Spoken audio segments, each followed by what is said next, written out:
9 নম্বর পার্টে আমরা দেখেছি লি ববির অফিসে ঢুকে তার সব তথ্য কপি করছিল।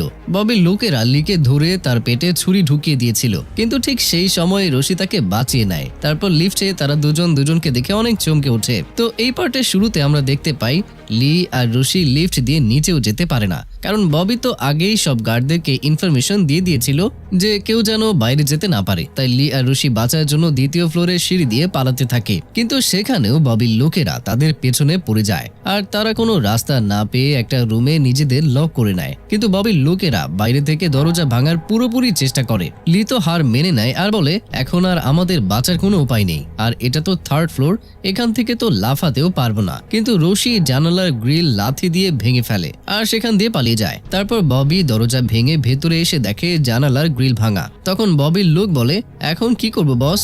এখন ববি বলে আমার মাথার উপরে নাচো গাধা কোথাকার, ওই দুজনকে ধরো যাও। তারপরে ওই জানালা দিয়ে 5 জন লোকও লাফিয়ে নামে আর বাকি লোকেদের সিঁড়ি দিয়ে নিচে গিয়ে লক করতে বলে। তো এরপর ববি রুম থেকে বের হতে যাবে, তখন তার সন্দেহ হয় যে তারা দুজন বাথরুমে নেই। তো আসলে লি আর রশি বাথরুমেই লুকিয়েছিল। ববি বাথরুমের দরজা খুলতে যাবে, তখন এটা লি বুঝতে পেরে বাথরুমের দরজা খুলে আর দরজা গিয়ে ববির নাকে লাগে, আর এই কারণে তার নাক দিয়ে রক্ত বের হতে থাকে। আর এই সুযোগে লি আর রশি পালিয়ে যায়, কিন্তু লি বেশি দূর পর্যন্ত পালাতে পারে না, কারণ তার পেটে তো ব্যথা রয়েছে। রশি তাড়াতাড়ি তাকে একটা পাশের শপিং কমপ্লেক্সে নিয়ে যায়। কিছু সময়ের মধ্যেই ববি ও তার লোকেদের নিয়ে সেই কমপ্লেক্সের সামনে চলে আসে আর বলে ওই লোকেরা এখানে কোথাও আছে, তাড়াতাড়ি খুঁজো তাদের। সর্বপ্রথম তো আমি তাদেরকে ধরে দুজনের নাক কেটে দেব। তারপরে ববির লোকেরা শপিং কমপ্লেক্সের ভেতরে যায়, যেখানে অনেকগুলো দোকান ছিল। লি আর রশি দোকানের বক্সের পেছনে লুকিয়ে ছিল। রশি গিয়ে দেখতে চায় যে কেউ তো আবার আসছে না এদিকে। তখন লি কারোর হাঁটার শব্দ পায়, তাই লি রশিকে নিচে বসিয়ে জড়িয়ে ধরে। ববির লোকেরা তো লাইট দিয়ে খুঁজে, কিন্তু কাউকে না পেয়ে তারা চলে যায়। তখন লি রশিকে ছেড়ে দেয়, কিন্তু রশি তাকে তো ধাক্কা দেয়। তখন লি চিৎকার দিয়ে ওঠে।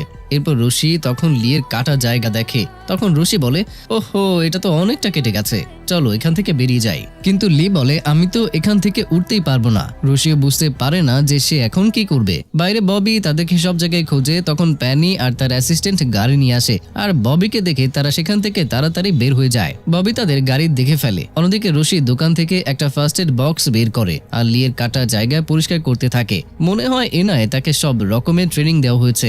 এসব দেখে লি বলে সত্যি করে বলো আসলে তুমি কে? রশি বলে আমারটা ছাড়ো, আগে তুমি বলো তোমার উদ্দেশ্য কি, আর এত বড় গ্যাংস্টারের অফিসে তুমি ঢুকেছো, অবশ্যই তোমার সাপোর্টে তোমার পেছনে কেউ আছে। তখন লি বলে তুমি ববির অফিসে কি করছো এটা আগে বলো। রশি বলে তুমি নাথানের ব্ল্যাক মানি সব তথ্যর ইনফরমেশন চুরি করতে এসেছিলে তাই না? লি বলে এটা তুমি কিভাবে জানলে? তাহলে তুমিও কি সেম তথ্যই চুরি করতে এসেছিলে? রশি বলে আমাদের উদ্দেশ্য একই, তাহলে কি আমরা দুজন পার্টনার হয়ে যাই? তখন লি বলে পার্টনার হওয়া তো কোনো বড় কথা নয়, আসলে তুমি আর আমি কি কখনো নিজেদের উপরে বিশ্বাস করতে পারবো? অন্যদিকে আমরা প্যানিকে দেখতে পাই যে অনেক টেনশনে আছে, যে না জানি লিয়ের কি হয়ে গেছে। আর ঠিক তখনই সেখানে লি আসে। লিকে দেখে প্যানি একটু শান্তি পায় আর ভাবে যাক কিছু হয়নি। প্যানি বলে তোমাকে আমি অফিস থেকে বের হয়ে যেতে বলেছিলাম, তুমি আমার কথা কেন শোনোনি? লি বলে দেখো এক্সপ্লেইন করার সময় নেই, কিন্তু আমি আমার জীবনকে রিস্কে ফেলে সব তথ্য কপি করে নিচ্ছি। এটা বলে সে প্যানিকে পেন ড্রাইভ দেয় আর প্যানি গিয়ে ওই পেন ড্রাইভ ল্যাপটপে সেট করে। আর এখানে হয় অনেক মজার ঘটনা। কি বলবো কি হচ্ছে? তো পুরো পেন ড্রাইভে শুধু পর্ন ভিডিওতে ভরা ছিল, নেই সেখানে কোনো তথ্য। তখন লি বলে আমি কিরকম গাধা, এটাকে কপি করার জন্য আমি আমার জীবনকে এত রিস্কে ফেলে দিয়েছিলাম। মনে হয় গাধার বাচ্চা ববি শুধু ল্যাপটপে এই ভিডিওই রাখে। অন্যদিকে ববি নাথানকে বলে আমার অফিসে কেউ এসেছিল আর আমার ল্যাপটপ থেকে সব পর্ন ভিডিও কপি করে নিয়ে গেছে। নাথান তো সব সময়ের মতোই রেগে যায় আর বলে এসব তুমি থাকতে কিভাবে হয়? তোমার গার্ডরা কোথায়? তারা সেভ আছে তো, নাকি তাদেরকেও চুরি করে নিয়ে গেছে?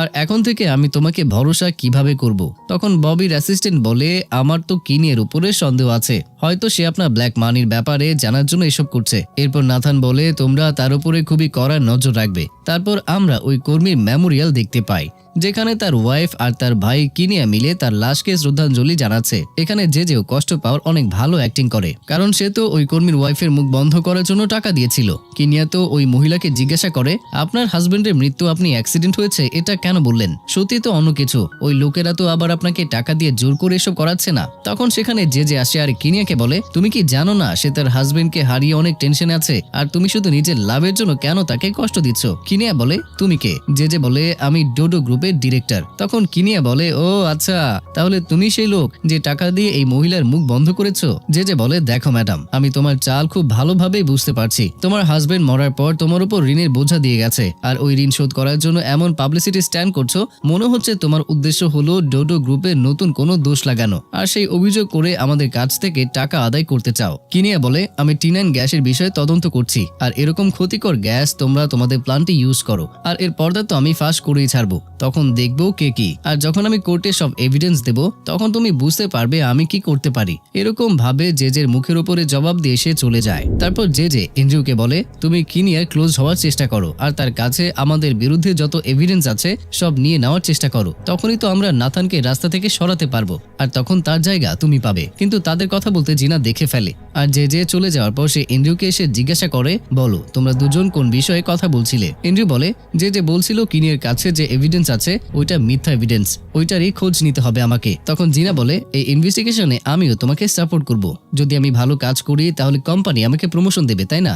এন্ড্রিউ হাসে আর বলে আমি এর কি করব? এন্ড্রিউ বলে আচ্ছা ঠিক আছে, তুমিও আমার সাথে ইনভেস্টিগেশন করো। তারপর এন্ড্রিউ আর জিনা গিয়ে কিনিয়ার সাথে বন্ধুত্ব করার চেষ্টা করে, আর তার সাথে বসে খাবারও খায়। তখন কিনিয়ার কাছে একটা কল আসে, আর কিনিয়া বলে আপনারা ওই রিপোর্ট খুব ভালোভাবে রাখেন, ওই রিপোর্টে টিনাইন গ্যাসের ডিটেলস আছে। তারপর কিনিয়া তার ফোন টেবিলের উপরে রেখে দোকানের ভেতরে চলে যায়, আর এর মধ্যে এন্ড্রিউ ফোন থেকে ওই নাম্বারটা নোট করে নেয় যে কিনিয়াকে এখন কল করেছিল। তারপরে তারা তিনজন মিলে ওই ল্যাবে গিয়ে রিপোর্ট নেয়। রিপোর্ট দেখে কিনিয়া তো চমকে ওঠে, কারণ সেখানে লেখা ছিল টিনাইন গ্যাসে কোনো ক্ষতিকর জিনিসই নেই। ল্যাবের ইনচার্জ বলে ম্যাডাম টিনাইন গ্যাস সেফ, মনে হয় আমার অ্যাসিস্ট্যান্ট আপনাকে ভুল তথ্য দিয়েছে, আর এটাই ফাইনাল রিপোর্ট। আসলে ফ্ল্যাশব্যাকে দেখতে পাই এন্ড্রিউ ওই নাম্বার নিয়ে জেজেকে দিয়েছিল, আর জেজে ওই ইনচার্জকে টাকার লোভ দেখিয়ে মিথ্যা রিপোর্ট বানাতে বলেছে। এখন কিনিয়া তো অনেক টেনশনে পড়ে যায়। জিনিয়া তাকে বলে আপনার কেন মনে হয় এই রিপোর্ট ভুল? কিনিয়া বলে হয়তো তোমরা ডোডো গ্রুপের ব্যাপারে কিছুই জানো না, ওইটা একটা ফ্রড কোম্পানি, লোকের জীবন নিয়ে খেলছে তারা, তাও আবার শুধু বিজনেসের জন্য। এই কথা বলে কিনিয়া সেখান থেকে চলে যায়। তারপর জেজে ল্যাবে আসে, আর ল্যাবের ইনচার্জকে টাকা দিয়ে সত্য রিপোর্ট নিয়ে নেয়। সেখানে লেখা ছিল টিনাইন গ্যাস অনেক ক্ষতিকর। জেজে তখন বলে আমি জানতাম নাথান বড় কোনো কিছু করছে, এখন তাকে কেউ বাঁচাতে পারবে না। তখন ইনচার্জ তাকে বলে স্যার আপনি আপনার ওয়াদা পূরণ করবেন তো? ডোডো গ্রুপ স্পন্সর করবে তাই না? জেজে বলে ওইটা টেনশন তোমাকে করতে হবে না, আমি দেখে নেব। তারপর আমরা দেখতে পাই চেয়ারম্যানের ওয়াইফ চেয়ারম্যানের রুমে আসে, আর সেখানে একটা ডায়েরি দেখতে পায়। ডায়েরিটির মধ্যে স্যালোমির একটা ছবি দেখতে পায়, অর্থাৎ এনজিওর মায়ের ছবি, আর সেখানকার ড্রয়ারে একটা রিং আর স্যালোমির আইডি কার্ডও আছে। এসব দেখে চেয়ারম্যানের ওয়াইফ চমকে ওঠে, আর বলে চেয়ারম্যান এসব এখানে কেন রেখেছে, তাও আবার এত বছর পর? ঠিক তখনই সেখানে চেয়ারম্যানের পিয়ে আসে। চেয়ারম্যানের ওয়াইফ পিয়েকে জিজ্ঞাসা করে তুমি কি তাকে সব বলে দিয়েছো? পিয়ে বলে হ্যাঁ, আমি তার নুন খেয়েছি, তাই তাকে সব সত্যি বলে দিয়েছি। তখন চেয়ারম্যানের ওয়াইফ বলে তুমি অনেক বড় ভুল করে ফেলেছো, তার জন্য তোমাকে পস্তাতে হবে, দেখে নিও তুমি। তারপর পিয়ে মোজোর সাথে দেখা করে আর বলে আমার তোমার সাহায্যের প্রয়োজন। অন্যদিকে চেয়ারম্যানের ওয়াইফ জেজেকে বলে আমার স্বামী তার নাজায়েজ ছেলেকে খোঁজার জন্য উতলা হয়ে গেছে, চেয়ারম্যান ওই ছেলেকে খুঁজে পাওয়ার আগেই তুমি তার খোঁজ লাগাও। অন্যদিকে পিয়ে মোজোকে বলে চেয়ারম্যান আর শ্যালোমির একটা ছেলে আছে, জানি না সেই ছেলে এখন কোথায় আছে। চেয়ারম্যানের ওয়াইফ তাকে খুঁজে বের করার চেষ্টা করছে। চেয়ারম্যানের ওয়াইফ তাকে খুঁজে বের করার আগেই তোমাকে ওই ছেলেকে খুঁজে বের করতে হবে, আর আমরা ওই ছেলেকে চেয়ারম্যানের কাছে নিয়ে আসবো, কারণ যদি ওই ছেলে চেয়ারম্যানের ওয়াইফের হাতে আসে তাহলে অবশ্যই তাকে রাস্তা থেকে সরানোর চেষ্টা করবে। চেয়ারম্যানের তার ছেলেকে পাওয়া উচিত। অন্যদিকে চেয়ারম্যান তার মেয়ে সিন্ডির অনেক প্রশংসা করে সবার সামনে, আর বলে তুমি অনেক ভালো অ্যাক্টিং করেছো, যার জন্য আমাদের মার্কেটের ভ্যালু অনেক বেড়ে গেছে। এখানে সিন্ডির অনেক প্রশংসা দেখে নাথান তো অনেক জ্বলে পুড়ে ছাই হয়ে যায়, আর তাই মনে মনে বলে এই কোম্পানিতে আমি শুধু একটাই কাজ করতাম, আর সেটাও সিন্ডি নিয়ে নিয়েছে। এরপর চেয়ারম্যান বলে আজকে থেকে অ্যাডের শুটিং এর কাজ সবকিছুই সিন্ডি দেখে নেবে। কিছুক্ষণ পর নাথান চেয়ারম্যান আর সিন্ডির কাছে যায়। লিফটের দরজা খুলতেই দেখে সেখানে এন্ড্রিউ। সে চেয়ারম্যান অর্থাৎ তার বাবাকে দেখতে থাকে। চেয়ারম্যান তো জানেই না এটা তার নাজায়েজ ছেলে, তখন তাকে বকাবকি করে আর বলে তুমি কি জানো না এটা ভিআইপি লিফট, তুমি এই লিফটে কি করছো?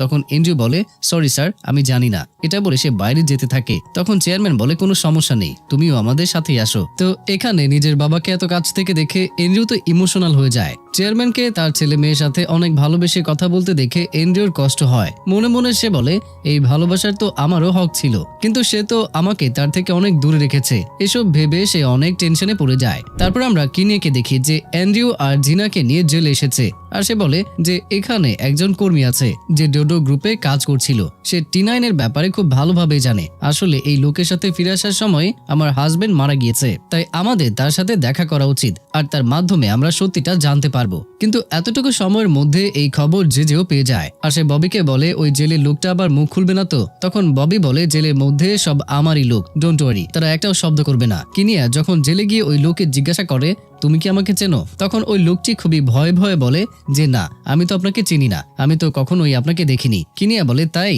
কিন্তু তোমার কাছে তো আমার নাম্বারও আছে, তুমি আমার হাজবেন্ডকে T9 এর ব্যাপারে যে কথা বলেছিলে সেটা আমিও জানি, তাই প্লিজ আমাকে তার ব্যাপারে ইনফরমেশন দাও। তোমার ইনফরমেশনের জন্য অনেক লোকের জীবন বেঁচে যেতে পারে। কিন্তু ওই লোকটি তো অনেক ভয় পেয়েছিল, কারণ সেখানকার গার্ডও ববির থেকে টাকা নিয়ে ববির জন্য কাজ করত।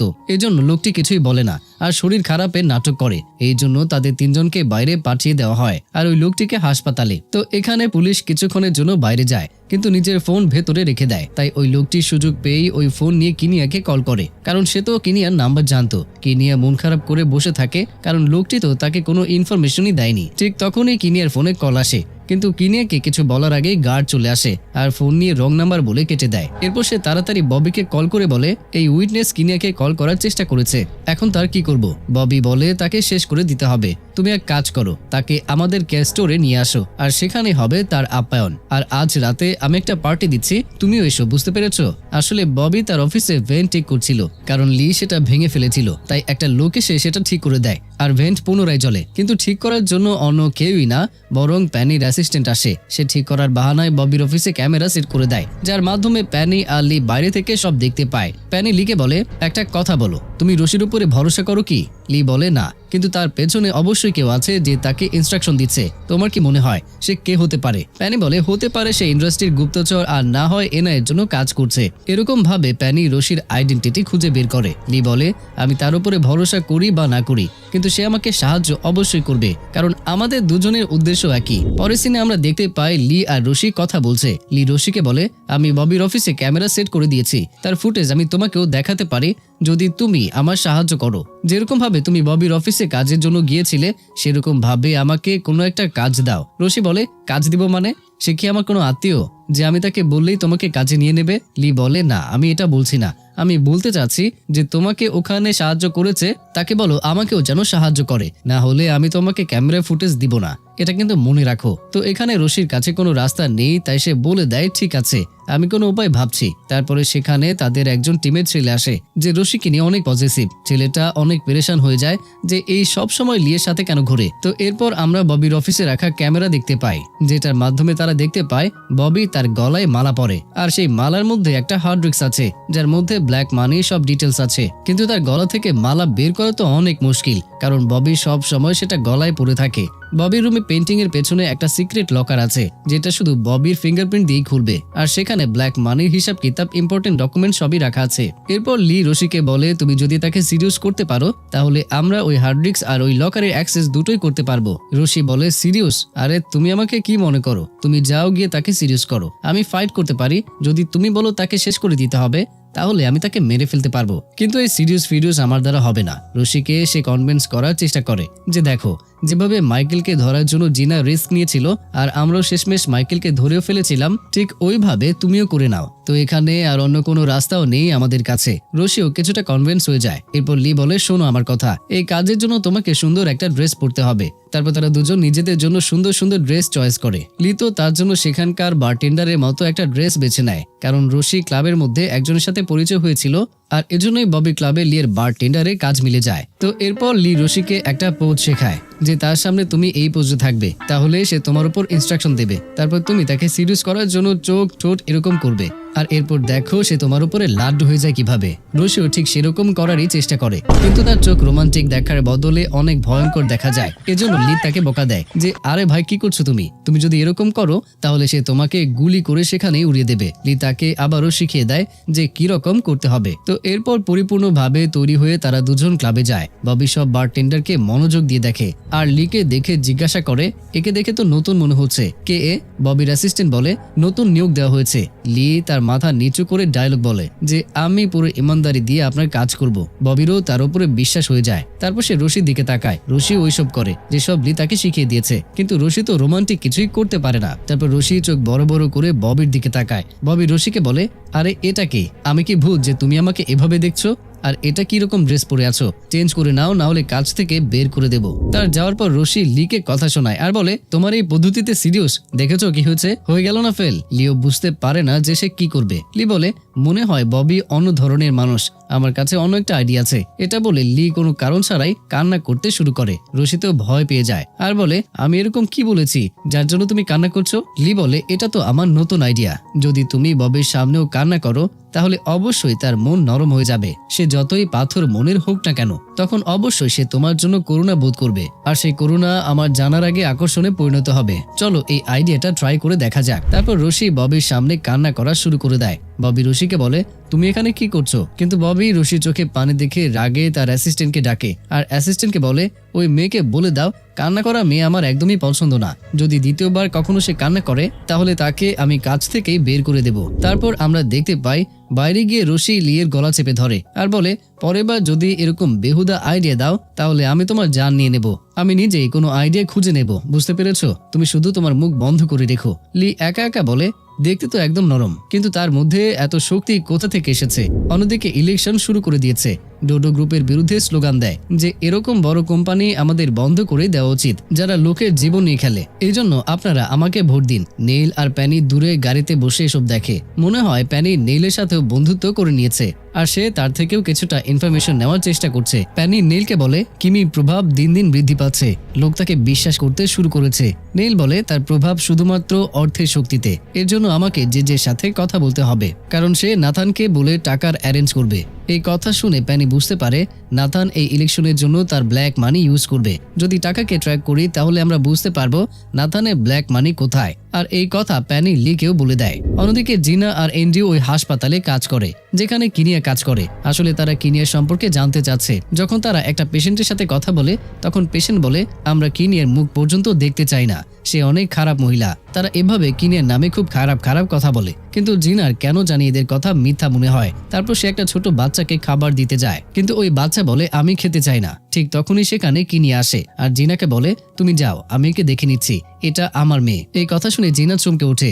এরপর ওই বাচ্চা কিনিয়াকে বলে, মাম্মি আমি এখানে থাকতে চাই না, আমাকে অন্য কোনো হাসপাতালে নিয়ে যাও। এখানে সব লোক আপনার নামে খারাপ খারাপ কথা বলে আর আমার খুব খারাপ লাগে। কিনিয়া অনেক ইমোশনাল হয়ে যায় আর বলে, না মা, এই হাসপাতালেই শুধু তোমার ওষুধ আছে, আমাদের এখানেই তোমাকে ট্রিটমেন্ট করাতে হবে। তারপর জিনা কিনিয়ার সাথে একা দেখা করে। কিনিয়া তাকে বলে, আসলে আমি ডোডো গ্রুপের ল্যাবে কাজ করতাম, সে সময় প্রথমবারের মতো 9টি লিকেজ হয়েছিল। তখন এই বাচ্চা আমার পেটে ছিল।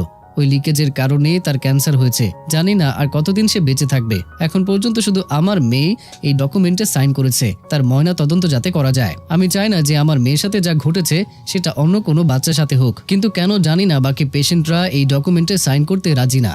এসব কথা শুনে জিনার অনেক খারাপ লাগে আর তার বিশ্বাস হতে থাকে যে কিনিয়া হয়তো সত্যি কথাই বলছে আর হয়তো সত্যি ডোডো গ্রুপে T9 গ্যাস ব্যবহার করা হয় আর লিকেজও অবশ্যই হয়েছিল। তখনই কিনিয়ার কাছে কল আসে আর কিনিয়া জানতে পারে তার মেয়ে শ্বাস নিতে কষ্ট হচ্ছে। সে অনেক ভয় পেয়ে যায় আর তার মেয়েকে দেখার জন্য দৌড়াতে থাকে। তখন অ্যান্ড্রিউর সাথে ধাক্কা লেগে তার ফোনটা পড়ে যায়। ফোনটা অ্যান্ড্রিউ তোলে আর দেখে তার ফোনে অনেকগুলো কল এসেছে, যে নাম্বার ডোডো গ্রুপের কেয়ার সেন্টারের। এটা দেখে জিনা তাড়াতাড়ি ওই কল পিক করে। আসলে ওই উইটনেস কল করেছিল যার সাথে কিনিয়া জেলে দেখা করতে গিয়েছিল। জেজের বলার পর তাকে ডোডো গ্রুপের কেয়ার সেন্টারে শিফট করে দেওয়া হয়েছে। লোকটি ভয় পেয়ে বলে, ম্যাডাম আমি আপনাকে সব সত্যি কথা বলবো, কিন্তু আমাকে এই কেয়ার সেন্টার থেকে বের করে নিন, না হলে এই লোকেরা আমাকে মেরে ফেলবে। তখন এই কথা শুনে জিনা বলে, ভয় পেও না, আমরা এখনই আসছি। তখনই ওই লোক কল কেটে ফোনটা বাইরে ফেলে দেয়। ততক্ষণে ওই ডক্টর দরজা ভেঙে ভেতরে আসে। তখন জিনা যেতে থাকে আর এনজিও তাকে আটকায়। জিনা তখন বলে, আমাদের ওই লোকটিকে সাহায্য করার জন্য যাওয়া উচিত। আমার তো মনে হয় কিনিয়া সবকিছুই সত্যি বলছে। কিন্তু এনজিও বলে, না না, আমাদের কিনিয়ার উপরেই নজর রাখতে হবে। তুমি দেখলে না কিনিয়া কত খারাপ মহিলা, সবাই কি বলছিল তার ব্যাপারে। কিনিয়া তো তার মেয়ের থেকেও ময়না তদন্তের জন্য স্বাক্ষর নিয়েছে। কিন্তু জিনা বলে, আমার এখন ডোডো গ্রুপের উপরে সন্দেহ হচ্ছে যে তারাই হয়তো কিছু করছে। এই কথা শুনে অ্যান্ড্রিউ রেগে যায় আর বলে, যে কোম্পানি তোমাকে জব দিয়েছে সেই কোম্পানির উপরেই তুমি সন্দেহ করছো। দাঁড়াও, আমি এখনই জেজেকে বলে দিচ্ছি। এটা বলে অ্যান্ড্রিউ বাইরে গিয়ে জেজেকে কল করে আর বলে ওই উইটনেস যার সাথে কিনিয়া দেখা করতে গিয়েছিল সে তাকে সব সত্যি বলবে, কিছু একটা করো তাড়াতাড়ি। কিন্তু তখন জেজে বলে যদি ওই উইটনেস নাথানের বিরুদ্ধে কিছু বলে তাহলে অবশ্যই তোমাকে সেখানে যেতে হবে। তার কথা ভালো করে শোনো, যাতে আমরা নাথানের বিরুদ্ধে তাকে উইটনেস হিসাবে দাঁড় করাতে পারি। তারপর আমরা নাথানকে রাস্তা থেকে সরাতে পারবো। তাহলে তো তুমি নাথানের জায়গা নিতে পারবে। কি ভাবছো তুমি? তখন এন্ড্রিউ বলে কিন্তু ডোডো গ্রুপের হাসপাতালে শুধু পেশেন্টের ফ্যামিলি অ্যালাউ আছে। যে বলে হ্যাঁ, কিন্তু লয়ারদেরও অ্যালাউ আছে। তুমি উইটনেসের লয়ার হয়ে যাও, তারপরে বাকিটা আমি দেখে নেব। তারপর আমরা হাসপাতালে দেখতে পাই যেখানে উইটনেসকে ডাক্তার একটা প্রাণঘাতী ইনজেকশন লাগাতে যাচ্ছে। তখন যে ডাক্তারকে কল করে বলে ওই উইটনেসের লয়ার বাইরে ওয়েট করছে, যাও তার সাথে দেখা করো। ডাক্তার তো ভয় পেয়ে যায় যে এই লোকের আবার কোনো লয়ারও আছে। তারপর ডাক্তার বাইরে আসে আর সেখানে এন্ড্রিউ আর জিনা দাঁড়িয়ে থাকে। তারা নিজেদের উইটনেসের লয়ার বলে আর বলে আমরা আমাদের ক্লায়েন্টের সাথে দেখা করতে চাই আর একা কথা বলতে চাই। ডাক্তারও ভয় পেয়ে তাদের দুজনকেই উইটনেসের রুমে পাঠিয়ে দেয়। জিনা আর অ্যান্ড্রিউকে দেখে উইটনেস ভয় পেয়ে যায় আর বলে আপনারা দুজনকে। জিনা তাকে চুপ থাকতে বলে আর জিজ্ঞাসা করে যে একটা কথা বলো, তোমাকে এরা মারতে কেন চায়? যদি তুমি সব সত্যি জানো আর আমাদেরকে বলো তাহলে আমরা তোমাকে বাঁচাবো। তারপর উইটনেস শান্ত হয় আর বলে আমি ডোডো গ্রুপের T9 ল্যাবের রিসার্চার ছিলাম। যখন আমি উপলব্ধি করতে পারলাম যে T9 গ্যাস কতটা ক্ষতিকর, তখন আমি কিনিয়া আর তার হাজবেন্ডকে T9 এর ব্যাপারে বলেছিলাম। সে তার ফোনে আমার ভিডিও রেকর্ড করে নিয়েছিল। তার ফোনের ভিডিওতে আমি T9 এর পুরো ডিটেলস বলে দিয়েছিলাম। জিনা বলে আচ্ছা, তাহলে ওই ফোন এখন কোথায় আছে? এখান থেকে আমরা ববিকে দেখতে পাই যে ওই পেন্টিং এর পেছনে সিক্রেট লকারটা খুলে আর যার মধ্যে ওই ফোন আছে, মানে কিনিয়ার হাজবেন্ডের ফোন সেখানে আছে। তারপর ডাক্তার ববিকে কল করে বলে উইটনেসের সাথে তার লয়ার দেখা করতে এসেছে। ববি বলে লয়ারের নাম কি? ডাক্তার বলে লয়ারের নাম জিনা। ববি বলে জিনা, কিন্তু জিনা নামের তো কোনো লয়ারই নেই। অন্যদিকে লি ববির অফিসে লাগানো ক্যামেরার দ্বারা সবকিছুই দেখছিল এবং শুনছিল। লি বুঝতে পারে জিনা সেখানেই গিয়েছে। ববি ডাক্তারকে বলে ওই দুইজন লয়ারকে কোনোভাবে ছেড়ে দিও না, তারা অবশ্যই গুপ্তচর হবে। তারপরে লি তাড়াতাড়ি জিনাকে কল করে, কিন্তু জিনা বলে আমি ব্যস্ত আছি, পরে কল করব। জিনা কল কেটে দেওয়ার আগে লি তাকে জিজ্ঞাসা করে তোমরা দুজন কি ডোডো গ্রুপের হাসপাতালে আছো? এই কথা শুনে চমকে ওঠে আর বলে তুমি এটা কিভাবে জানলে? লি বলে কিছু একটা করে সেখান থেকে তাড়াতাড়ি বের হয়ে যাও, ওখানে তোমার বিপদ আছে। আর এরই মাধ্যমে এই পার্টটি এখানেই শেষ হয়ে যায়।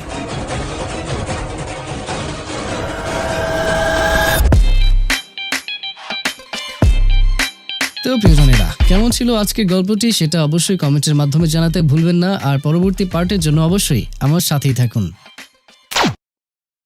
10 নম্বর পার্টে আমরা দেখেছি লি ববিকে ক্যামেরা দিয়ে দেখছিল যে সে জিনা সম্পর্কে কথা বলছে। তখন লি তাড়াতাড়ি জিনাকে কল করে বলে যে তাড়াতাড়ি তুমি সেখান থেকে জীবন নিয়ে পালিয়ে যাও। তো এর পরের পার্টে আমরা দেখতে পাই জিনা অ্যান্ড্রিউকে বলে ভাই আমাদের এখানে অনেক বিপদ। এরপর তারা গিয়ে দরজা লক করে নেয়। এন্ড্রিউ এখানে একটা জানালা দেখতে পায়। তারপর ডাক্তার এসে দরজা ধাক্কায়, কিন্তু দরজা লক হওয়ার কারণে সে খুলতে পারে না। তারপর সে একটি চাবি দিয়ে দরজা খোলে, কিন্তু ভেতরে গিয়ে দেখে সেখানে কেউই নেই। তাই ডাক্তার গেটের ওয়াচম্যানকে অ্যালার্ট হতে বলে, কিন্তু তার আগেই তারা গেটের সিকিউরিটি সার্চ করে চলে যায়। তখন ডাক্তার সিকিউরিটিকে কল করে বলে তাদেরকে কোনোভাবেই যেতে দিও না, কিন্তু তারা তো সেখান থেকে চলে গেছে। জিনা বলে চলো বেঁচে তো গেছি। ওইদিকে ডাক্তার তাদের পিছু করতে চায়, কিন্তু এন্ড্রিউ তার গাড়ির টায়ার আগেই পাঞ্চার করে দিয়েছে। এরপর সে অন্য একটি গাড়ি বের করতে বলে। অন্যদিকে রাস্তার মধ্যে জিনাদের গাড়ির পেট্রোল খারাপ হয়ে যায়, তাই তারা পেট্রোল স্টেশনে যায়। যখন তারা গাড়ির পেছনে ডিকি খোলে তখন ভেতরে ওই উইটনেসকে দেখতে পায়, মানে জিনারা ওই উইটনেসকে বাঁচিয়ে এনেছে।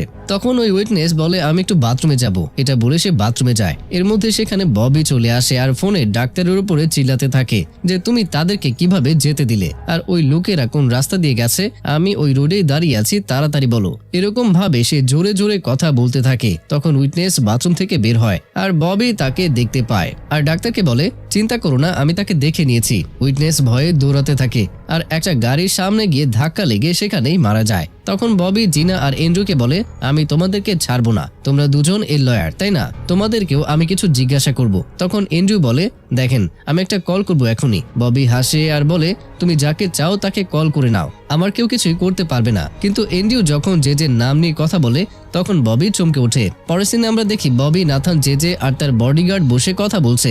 ববি জেজেকে জিজ্ঞাসা করে তুমি ওই দুজনকে হাসপাতালে কেন পাঠিয়েছো বলো। কি এমন কথা আছে যে তুমি উইটনেসের থেকে জানতে চাও? যে বলে আসলে আমার তোমার উপরে সন্দেহ আছে। ওই উইটনেস কিনিয়ার হাজবেন্ডকে টিনাইন গ্যাস আর লিকেজ হওয়ার সব কথা বলেছে, যে সব কিছু কিনিয়ার হাজবেন্ড ফোনে রেকর্ড করেছিল।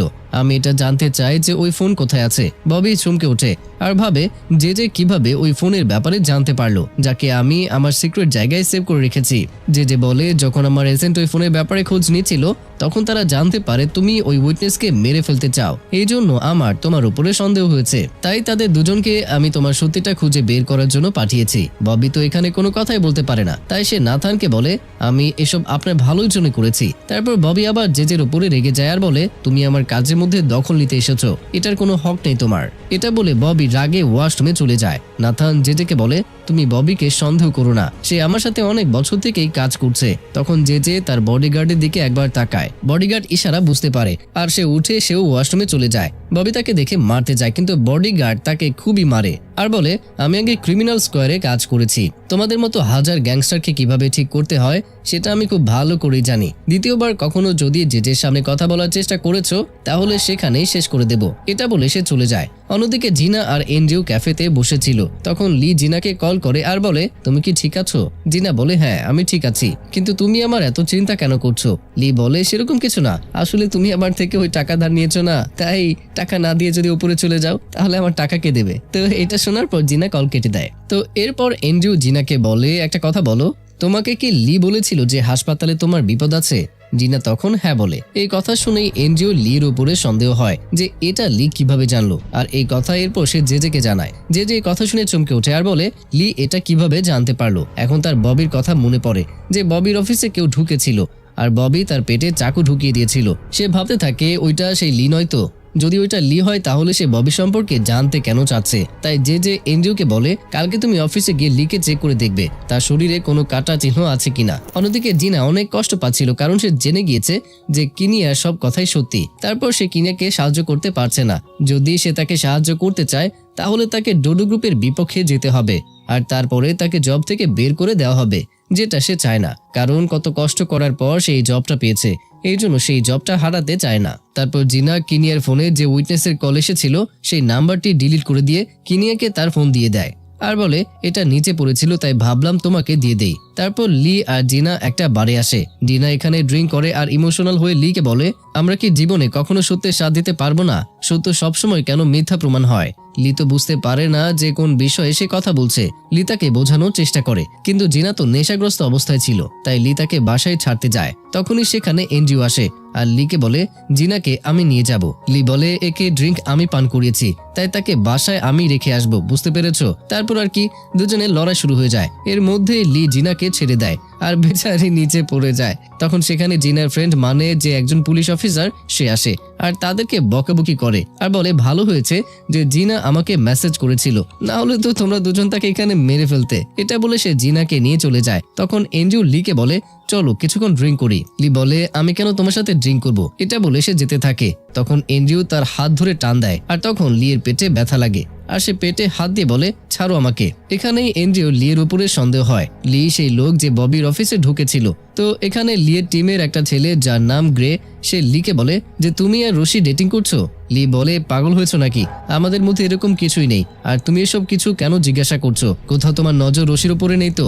গ্রে লজ্জা পেয়ে বলে হ্যাঁ আমি রশিকে ভালোবাসতে শুরু করেছি। লি বলে সাব্বাস, তুমি টেনশন করো না, আমি লাভারদের মেলাতে এক্সপার্ট, আমি তোমাকে অবশ্যই সাহায্য করব। হঠাৎ করে সেরেল এসে লিয়ের উপরে কফি ফেলে দেয়। তারপর কফি পরিষ্কার করার বাহানায় শার্ট উপরে তুলে কাটা জায়গা দেখে নেয়। আসলে সে জেনে শুনে এরকম করেছে কারণ এনজিও তাকে পাঠিয়েছিল যে লিয়ের পেট চেক করো যে তার পেটে কোনো কাটা জায়গা আছে নাকি। এনজিও তো এমনিতেই শিওর ছিল কিন্তু আরো ভালো করে শিওর হতে চাইছিল। তারপর সেরেল এনজিওকে বলে দেয় হ্যাঁ লিয়ের পেটে ক্ষত জায়গা আছে। তখন এনজিও তাড়াতাড়ি জেজেকে কল করে বলে ববির অফিসে যে ঢুকেছিল সেটা লি ছিল 100%। অন্যদিকে জেজের বডিগার্ডও লিয়ের ব্যাপারে খোঁজ খবর নিয়েছে। সেখান থেকে সে জানতে পারে লি ববির ক্লাবে বারটেন্ডারের কাজ করে। মনে হয় এটা তার কোনো সিক্রেট মিশন। বডিগার্ড বলে স্যার লি অনেক বুদ্ধিমান, তাকে আমাদের গ্যাংয়ে নেওয়া উচিত। কি মনে হয় আপনার? অনেক লাভ হবে আমাদের। কিন্তু যে বলে বেশি বুদ্ধিমান লোকেদের কাছ থেকে দূরে থাকা ভালো, কিন্তু এটা তাড়াতাড়ি খোঁজ নিতে হবে যে সে ববির সম্পর্কে জানতে কেন চাচ্ছে। এখান থেকে আমাদের নেইলকে দেখানো হয় যে কিমিকে বলে তোমার বিপক্ষে যে পজিশনে দাঁড়িয়েছে সে অনেক পাওয়ারফুল লোক মনে হচ্ছে, কিন্তু সে ইন্ডিপেন্ডেন্ট ক্যান্ডিডেট, তাই তাকে আমরা টাকা দিয়ে খুব সহজেই কিনতে পারবো। তখন কিমি বলে বাবা এটা তো ভুল, তাই না? নেইল হাসে আর বলে পলিটিক্সের মধ্যে কোনো ভুল হয় না, আর পলিটিক্সের মধ্যে বেশি ভূমিকা তো টাকারই। নেইল ওই পজিশন ক্যান্ডিডেটকে তার বাসায় ডাকে আর বলে আমি শুনেছি আপনার অনেক ঋণ, যদি আপনি আপনার নমিনেশন ফিরিয়ে নেন আর আমার মেয়েকে সাপোর্ট করেন তাহলে আপনি বুঝে নিন আপনার ঋণ আর নেই। আমি আপনাকে এত অ্যামাউন্ট দেব যে আপনি ভাবতেও পারবেন না। কিন্তু সে একজন নেক ইমানদারি লোক, তাই সে নেইলকে বলে আপনি আমাকে টাকা দিয়ে কিনতে পারবেন না, মনে রাখবেন এটা। কিন্তু যখন নেইল অ্যামাউন্ট বলে তখন শুধু তার মুখ খোলা থাকে, তার ইমানদারি শেষ হয়ে যায়। নেইল বলে একটু সময় নিয়ে ভেবেচিন্তে আমাকে বলো। প্যানিও সেখানেই বসেছিল আর তাদের এসব কথাবার্তা শুনছিল। যখন সে সবকিছু লিকে বলে লি তো চমকে ওঠে আর বলে নেইলের কাছে এত টাকা কোথা থেকে আসলো? প্যানি লিকে বলে তুমি এখন কোথায় যাচ্ছ? লি বলে কাজে যাচ্ছি। আবার কোথায়? প্যানি বলে কোথায়? তুমি ওই ক্লাবে কাজ পেলে কিভাবে? লি বলে সব রশির কামাল, আমি তাকে অবমূল্যায়ন করেছিলাম কিন্তু সে খুবই সক্ষম এবং সাহসী পরিণত হয়েছে। তারপর আমরা ফ্ল্যাশব্যাকে দেখতে পাই যখন রশি ওই ক্লাবে কাজ করছিল তখন সেখানকার একটা ক্লায়েন্ট ক্লাবের একটা মেয়েকে অত্যাচার করছিল আর বলে কোথায় আছে ববি, ডাকো তাকে। তখন রশি তাকে বলে চুপচাপ ওই মেয়েকে ছেড়ে দাও। তখন ওই লোকটি বলে ঠিক আছে আমি তাকে ছেড়ে দিচ্ছি, কিন্তু তোমার আমি অনেক খারাপ অবস্থা করব। লোকটি রশির দিকে যাওয়ার আগে রশি তাকে উপরে উঠিয়ে মেঝেতে ফেলে দেয় আর তার গলা চেপে ধরে বলে দ্বিতীয়বার কোনো মেয়ের উপরে হাত ওঠাতে যেও না, না হলে আমি তোমার হাত ভেঙে দেব। রশিকে ওই সময় ববি দেখে ইমপ্রেস হয়ে যায়। ববি রশিকে একা ডেকে তার সাহস আর ফাইটিং এর অনেক প্রশংসা করে। ববি রশিকে জিজ্ঞাসা করে তুমি আর কি কি জানো? রশি তাকে অনেক কথাই বলে আর তার লির কথা মনে পড়ে যায় যে লি বলে দিয়েছিল তুমি ববিকে বলবে তুমি মাসাজও করতে জানো। তখন রশি ববিকে বলে হ্যাঁ আমি মাসাজও খুব ভালো করতে পারি। ববি বলে এটা তো খুবই ভালো কথা, তাহলে আমার শরীরে খুব ব্যথা করছে, আমাকে একটু মাসাজ করে দাও। তো এদিকে ওই মাসাজের জন্য লি তৈরি হচ্ছে। তারপর আমরা দেখি লি ক্লাবে পৌঁছে যায় যেখানে রশিও আছে। লি রশিকে বলে সাবধানে থেকো, সে যেন আবার তোমার সাথে উল্টাপাল্টা কিছু না করে বসে। রশি বলে সে যদি এরকম কিছু করে তাহলে ওই সময় তার জন্য সেই সময়, বুঝতে পেরেছো? লি বলে হ্যাঁ আমি আবার কার চিন্তা করছি, আমার তোমার ব্যাপারে তো চিন্তা করাই উচিত না, বরং উল্টো ববির চিন্তা করা উচিত। জানি না তুমি তার কি অবস্থা করবে, একটু সাবধানে মাসাজ করো বেচারাকে, হাত পা আবার ভেঙে দিও না। All the best. এটা বলে সে রশিকে ভেতরে পাঠিয়ে দেয়। রশিও মাসাজ শুরু করে দেয়। রশি ববিকে বলে মাসাজের সময় ড্রিঙ্ক করলে ভালো লাগবে আপনার। ববি বলে ও হ্যাঁ, এটা বলে ববিও হ্যাঁ বলে দেয় আর ড্রিঙ্ক নিয়ে আসে লি। আর লি গ্লাসে কোন একটা পাউডার ঢেলে ববিকে ড্রিঙ্ক দেয়। ববি ড্রিঙ্ক করে নেয়। কিছুক্ষণ পরে সে ঘুমিয়ে পড়ে। তারপর লি একটা ইনজেকশন বের করে আর রশিকে বলে এটা হলো দাঁতের সিরাম। আসলে আমি যখন মাইকেলের কাছে আটকে গিয়েছিলাম তখন সে আমাকে এই ইনজেকশনটা দিয়েছিল। এই ইনজেকশন দিলে মানুষ ঘুমের মধ্যেও সত্যি কথা বলে দেয়। ঠিক তখনই ববির গার্ড দরজায় নক করে আর বলে বস আপনার সাথে একজন দেখা করতে এসেছে, তাড়াতাড়ি বাইরে আসেন। লি রশিকে ইনজেকশন দিয়ে বলে তুমি ববিকে ইনজেকশন লাগাও, বাইরেটা আমি দেখে নিচ্ছি। এটা বলে সে বাইরে আসে আর তাদেরকে বলে তোমরা কি জানো না তাকে ডিস্টার্ব করা ঠিক হবে না। গুন্ডারাও লজ্জা পেয়ে যায় আর বলে বসও না সবসময় রাসলীলার মধ্যেই থাকবে। তারপর আমরা জেজেকে দেখতে পাই যে এসপিডি টিমের দুজন মেম্বারকে নিয়ে ওই বিল্ডিং এর সামনে আসে। তার মধ্যে একজন গ্রেও ছিল যে রশিকে প্রপোজ করার জন্য লিয়ের থেকে সাহায্য চেয়েছিল। অন্যদিকে ববি তো বেহুশ হয়ে পড়েছিল। তারপর তারা দুইজন তার গলা থেকে মালা খুলে হার্ডব্রিক্স বের করে আর সেটা কপি করা শুরু করে। শুধু এতটুকুই না, ববি ফিঙ্গারপ্রিন্ট ইউজ করে সিক্রেট বক্সও খুলে ফেলে। তারপর ববিকেও অন্যদিকে ধাক্কা দিয়ে দেয়। লকারের মধ্যে অনেক টাকা, সোনা, গহনা, ব্ল্যাক মানির যত হিসাব কিতাব আর সেই মোবাইলটাও আছে যেটা সব থেকে ইম্পর্টেন্ট। আর মোবাইলের পেছনে একটা ফ্যামিলি ফটো আছে, কিন্তু লি তো এই ইম্পর্টেন্টের ব্যাপারে জানে না, তাই সে ওখানে ফোনটা রেখে দেয়। লি ডকুমেন্টের সব পিক তুলে নেয়। যে বাইরে বসে আছে তখন জেজের গার্ড বলে লি এখানে আছে, আমরা তাকে এখানেই ধরতে পারবো। কিন্তু জেজে বলে তাকে ধরা বাদ দিয়ে আমাদের এটা এখন জানতে হবে যে লি কার জন্য ইনফরমেশন কালেক্ট করছে, তাহলে আমরা তার উদ্দেশ্য জানতে পারবো। তারপর লি ববির থেকে তার সুইচ ব্যাংকের সমস্ত ডিটেলস নিয়ে নেয় যেখানে সে সমস্ত ব্ল্যাক মানি ডিপোজিট করে রেখেছে।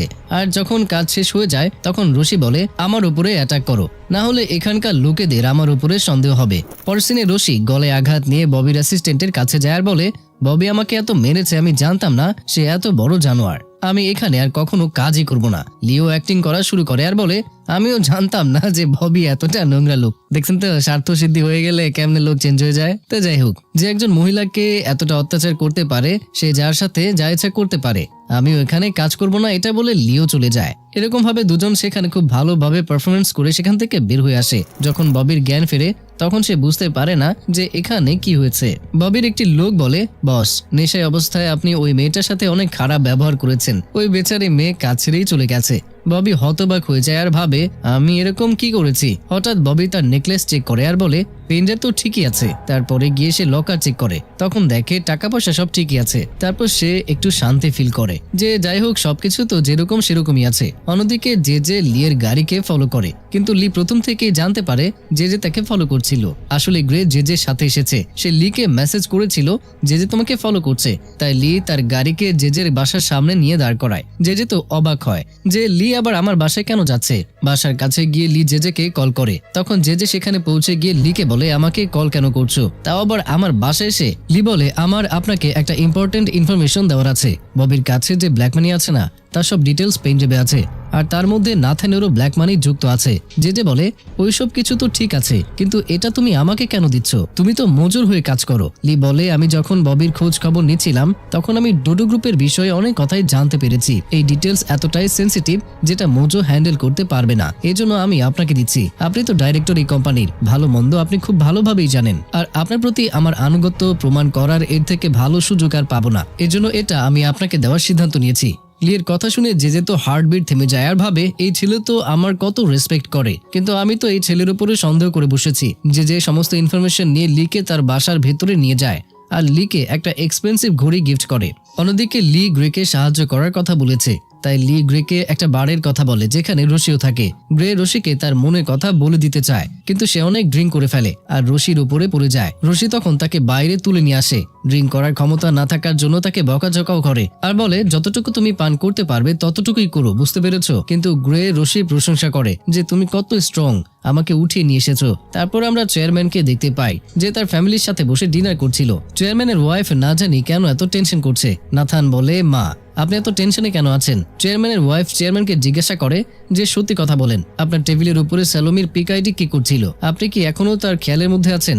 আমি শুনেছি আপনার একটা নাজায়েজ ছেলেও আছে। চেয়ারম্যান বলে, হ্যাঁ, তো কি হয়েছে? তুমি তো স্যালোমিকে এখান থেকে ধাক্কা দিয়ে বের করে দিয়েছিলে, আর এইসব কিছু তোমার জন্য হয়েছে। এসব কথা শুনে নাথান আর সিন্ডি চমকে ওঠে আর বলে, আমাদের বাবার সম্পর্ক ছিল, আবার তার দ্বিতীয় একটা ছেলেও আছে। চেয়ারম্যানের ওয়াইফ বলে, আপনাকে বিয়ে করার পর থেকে আমি একা একা বেঁচে আছি। আপনি কখনো আমার আর আমার বাচ্চার সাথে 2 মিনিট শান্তিতে কাটিয়েছেন? কিন্তু চেয়ারম্যান বলে, লাইফে আমি তোমাকে বিয়ে করে অনেক বড় ভুল করেছি। এই কথা বলে চেয়ারম্যান সেখান থেকে উঠে চলে যায়। তারপর পিএ চেয়ারম্যানের অফিসে গিয়ে বলে, এটা আপনি কি করলেন স্যার?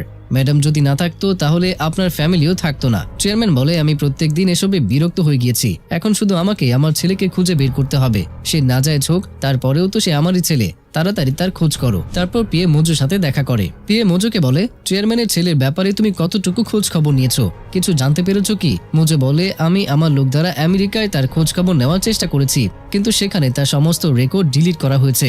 এজন্য আমি আমার দ্বিতীয় টিম সেখানে পাঠিয়ে পুনরায় ইনভেস্টিগেশন করব, দেখি কি হয়। কিন্তু হ্যাঁ, তার বদলে আপনাকে আমার সাহায্য করতে হবে। ডোডো গ্রুপে আমাকে কেউ সম্মান করে না, সবাই জেজের কথার উপরে চলে। এজন্য আমার এরকম পজিশন চাই যে আমি চেয়ারম্যানের কাছে যেতে পারবো, তার বিশ্বাস জিতে পারবো। আপনি শুধু আমাকে আপনার অ্যাসিস্ট্যান্ট বানিয়ে নিন। অন্যদিকে জিনা আর এনজিও ওই হাসপাতালের ওয়ালেট হিসেবে কাজ করে। তখন পুলিশ এসে কিনিয়াকে অ্যারেস্ট করে নেয়। তারা কিনিয়াকে বলে, টিনান লিকে যে তোমারও হাত রয়েছে। কিনিয়া তো চমকে ওঠে আর বলে, এটা কিভাবে সম্ভব? আমি তো তার বিপক্ষে লড়ছি। এখানে সবকিছু পরিষ্কার বোঝা যায় যে এটা নাথানের একটা চাল ছিল। জিনা তাদের জিজ্ঞাসা করে যে এরকম করে কিভাবে তাকে অ্যারেস্ট করতে পারেন, অ্যারেস্ট ওয়ারেন্ট দেখান।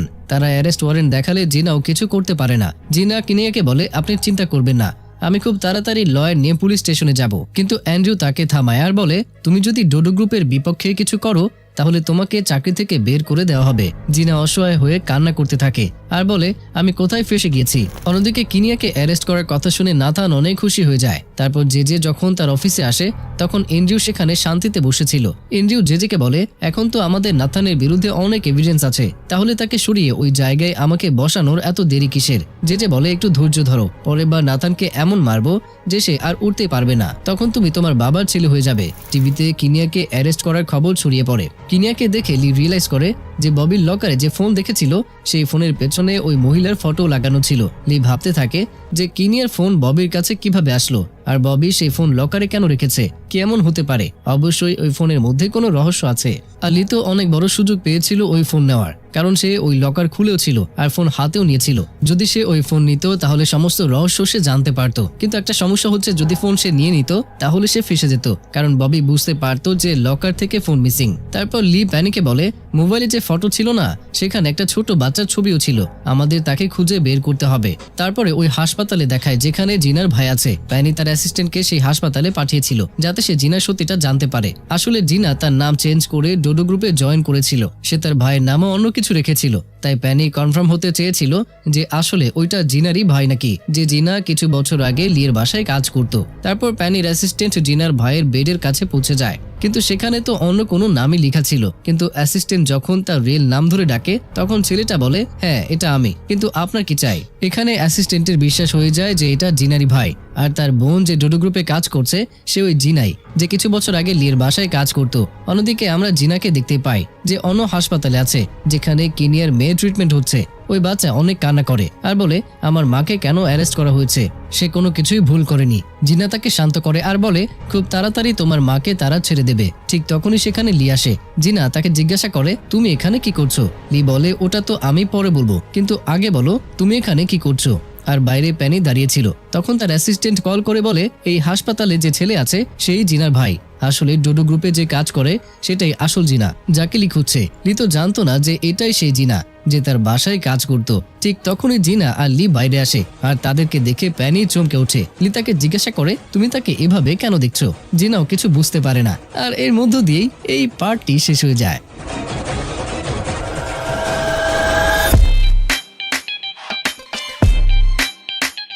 তো কেমন ছিল আজকের এই গল্পটি, সেটা অবশ্যই কমেন্টের মাধ্যমে জানাতে ভুলবেন না। দেখা হচ্ছে পরের ভিডিওতে, ততক্ষণ পর্যন্ত সবাই ভালো থাকুন, সুস্থ থাকুন, আর অবশ্যই আমাকে মনে রাখুন।